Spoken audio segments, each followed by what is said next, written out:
Mga kabayan, mayroon tayong good news. Dahil sa tuloy-tuloy na paggawa ng HD Hyundai Heavy Industries sa ating baniling Corvette, ang HD Hyundai Heavy Industries ay confident na ma-deliver nila ang dalawang Corvette sa tamang oras. Pero bago natin ipagpatuloy ang video, please like nyo muna ang video at mag-subscribe.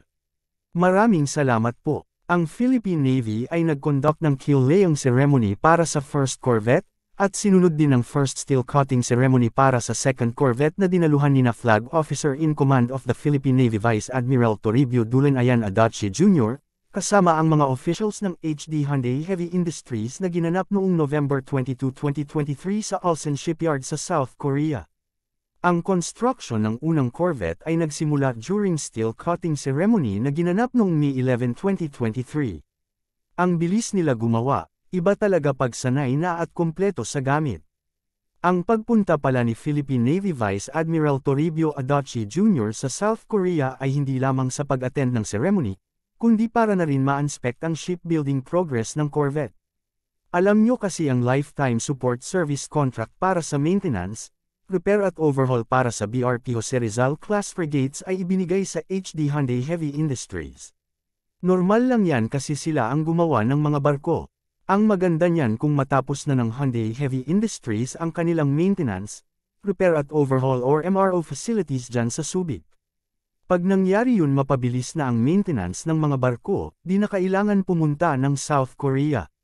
Ayon kay Dr. Won Hu, Chief Operating Officer ng HD Hyundai Heavy Industries Naval and Special Business Unit, na ang HD Hyundai Heavy Industries ay confident na ma-deliver ang barko sa tamang oras, para magamit kaagad ng Philippine Navy sa pagpapatrolya sa karagatan ng Pilipinas. Kaya dapat mapaaga ang delivery dahil kailangan talaga ang barkong ito, sobrang aggressive pa naman ang Chinese Navy ngayon.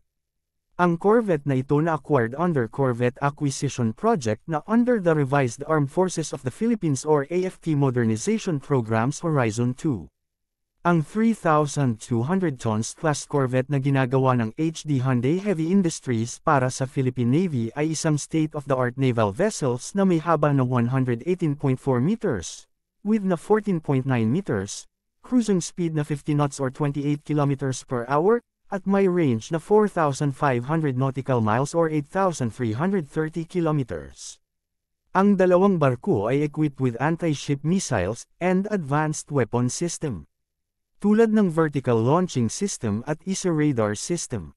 Para sa kumpletong karakteristik ng barkong ito, check nyo na lang ang video ko tungkol sa HDC 3100. Ang dalawang barkong pandigma na ito ay nakaschedule na ma-launch sa 2024 at ma-deliver sa Philippine Navy sa year 2025.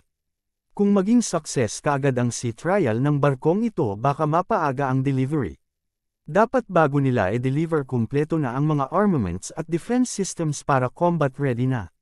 Di tulad sa Jose Rizal class frigates na paunti-unti ang pagkabit ng mga armaments at defense systems.